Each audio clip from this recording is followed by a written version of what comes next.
Welcome to the History of Simple Things, where we delve into the fascinating history behind the little things that shape our world.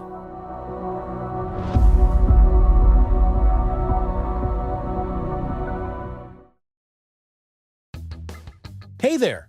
Welcome back to the channel.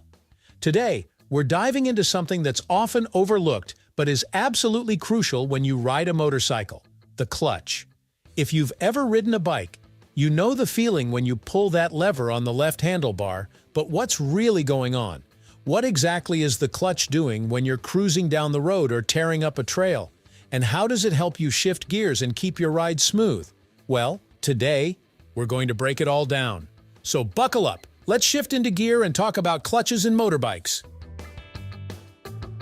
First things first, let's talk about what the clutch actually is. Think of it as a middleman between the engine and the wheels of your motorcycle. Without a clutch, your engine would be directly connected to your wheels, and that's not a good thing. Why? Because the engine is always spinning. But the wheels don't need to spin all the time. For example, when you're at a stoplight, you want your engine to keep running, but you don't want your bike moving. That's where the clutch comes in. It temporarily disconnects the engine from the wheels, letting the bike sit still while the engine stays running. Alright, so you're probably wondering, how does it work?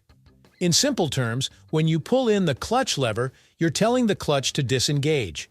This separates the engine's power from the wheels. When you release the clutch lever, the clutch engages, reconnecting the engine to the wheels and allowing power to flow through again. This engagement is what gives you the control to start moving from a stop, change gears, or even slow down without killing the engine. To break it down even further, let's talk about what's happening inside the bike. Most motorcycles use what's called a multi-plate wet clutch. Don't worry if that sounds technical, I'll explain.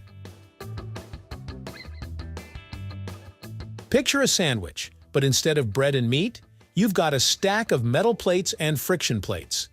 These plates sit inside a special housing and are either pressed together, engaged, or separated, disengaged, depending on whether you're pulling the clutch lever. These plates are bathed in oil, which keeps things cool and prevents too much wear and tear, hence the term wet clutch. So when you pull the clutch lever, it separates these plates, disconnecting the engine from the transmission. When you let go of the lever, the plates are pressed back together, re-engaging the engine with the transmission and allowing you to accelerate or maintain speed.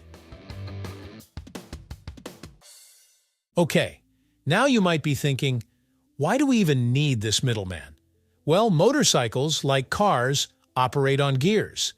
Gears let you change the speed and power of your bike without overloading the engine. When you shift gears, say from first to second, the engine's power needs to be temporarily cut off from the wheels so that the new gear can engage smoothly. The clutch is what allows this break in power. Without it, you'd probably stall the bike or at least have a rough and jerky ride. Also, the clutch gives you control when starting from a stop. If you've ever tried to start moving without using the clutch properly, you know that you either stall the engine or you get a jerky, lurching start. Using the clutch lets you gradually feed power from the engine to the wheels, giving you a smooth and controlled launch.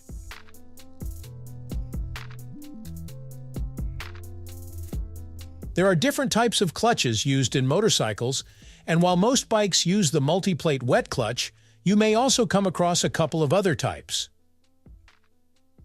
Wet clutch versus dry clutch. Like we mentioned, most motorcycles use a wet clutch, which is bathed in oil. This makes them more durable and smooth, but they do have some friction losses because of the oil. On the other hand, a dry clutch isn't immersed in oil, which can make it more efficient, but it's also louder and tends to wear out faster. Centrifugal clutch. Some smaller bikes and scooters use something called a centrifugal clutch. This type of clutch engages automatically when the engine speed increases. You don't have to worry about pulling a lever or shifting manually, it's all automatic. These are great for beginner riders because they simplify the riding process, but they don't offer as much control as a manual clutch. Now that we've got the basics down, let's talk about one of the most important things when it comes to riding a motorcycle: clutch control. Whether you're a beginner or a seasoned rider, mastering clutch control is key to smooth riding. It's all about finding the right balance between the throttle and the clutch. When you're starting from a stop, you need to slowly release the clutch while gently rolling on the throttle. This is called the friction zone, and it's the sweet spot where the engine starts to transfer power to the wheels, but not too quickly. If you release the clutch too fast, you'll stall the bike. If you don't release it fast enough, you'll be revving the engine too high. It takes practice, but once you get the hang of it, you'll feel like you're in complete control of the bike. The clutch isn't just for starting and stopping, though. You also use it when you're downshifting or engine braking. When you're riding and need to slow down, instead of just hitting the brakes, you can downshift through the gears while using the clutch. This helps slow the bike more smoothly and reduces wear on your brakes. It's also great for keeping your engine in its power band, which is where it operates most efficiently. When you downshift, you pull in the clutch, shift to a lower gear, and then release the clutch again.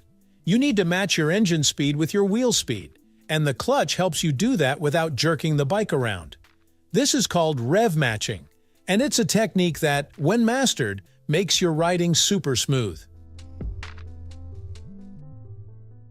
Like any part of your motorcycle, the clutch can wear out or develop problems over time.